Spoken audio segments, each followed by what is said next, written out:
TAP start is complete. Let's go for auto sequence start. It's launch day at NASA's Kennedy Space Center in Florida.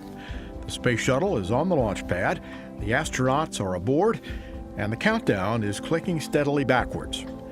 More than 200 miles above Earth, the International Space Station is moving quickly through its 91-minute-long orbit, leaving the shuttle a scant 5-minute window to lift off or risk missing the orbiting laboratory. Inside the Launch Control Center, a cadre of some 200 launch controllers, all of them specialists in the shuttle and its myriad systems, methodically move through their own checklist to make sure that everything is ready. They work for days to bring the countdown this far, to a point 9 minutes before launch, when it's time to decide whether the shuttle is indeed ready to launch. The person making that decision is the launch director.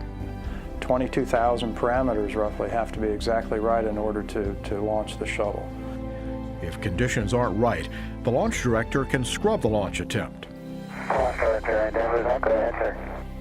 Okay, Zambo, well, you heard all that. You know, we tried really hard to work the weather. It was just too dynamic.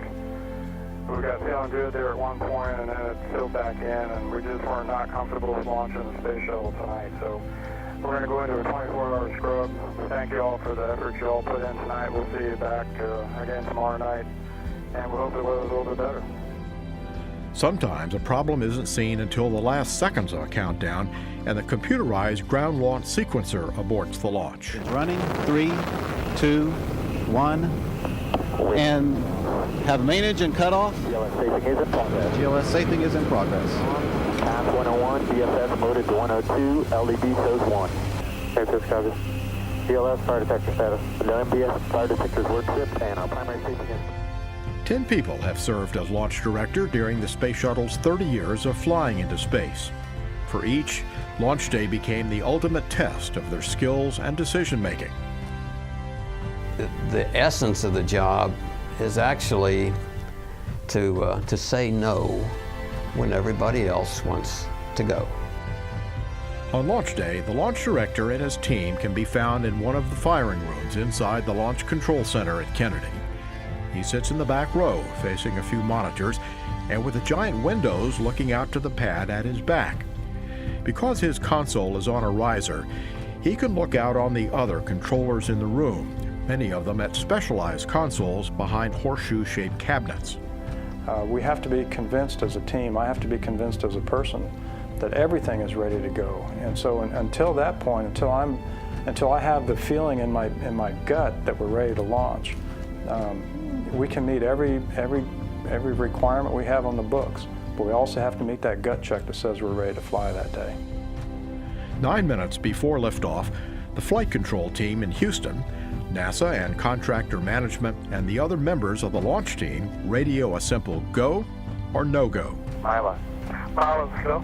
STM. STM is go. Safety console. Safety console is go. SPE. SPE is go. LRD. LRD is go. SRO. SRO is no-go. Then the launch director gets the last word, in a tradition that goes back to the first launch of a space shuttle in 1981, when launch director George Page radioed to Columbia Commander John Young and pilot Bob Crippen.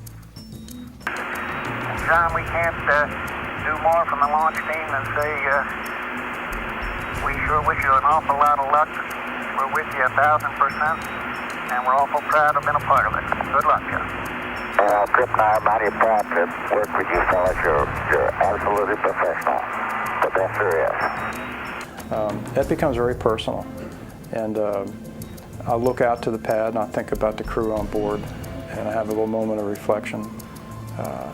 And then the countdown clock picks up at T-minus 9 minutes. There were 2 space shuttle missions that took the launch directors into untested areas. The first, STS-51L in 1986, was the Challenger accident. James Thomas was the launch director, and Seek was on hand on that cold January morning. It was one of those days in hindsight when, even though everything was within specification as far as the launch commit criteria, the requirements were, a lot of people had this gut feeling that this just doesn't feel right. NASA rebounded from the Challenger accident with determination, and the agency sought to fix its errors. Our resolve was we're going to safely fly again. It's going to be a lot of work, but we're going to get there, and we did. Discovery returned astronauts to space in September 1988, a mission Seek said gave a huge boost to the launch team.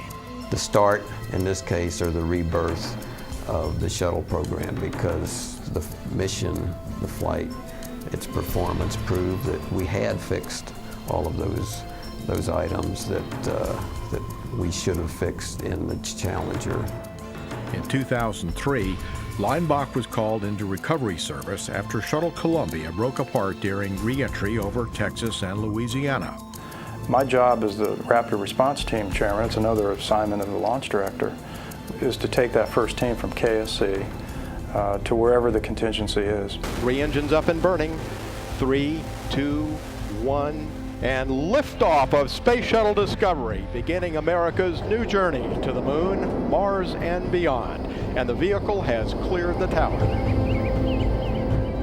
The shuttle returned to space again in 2005, with Discovery launching to the International Space Station.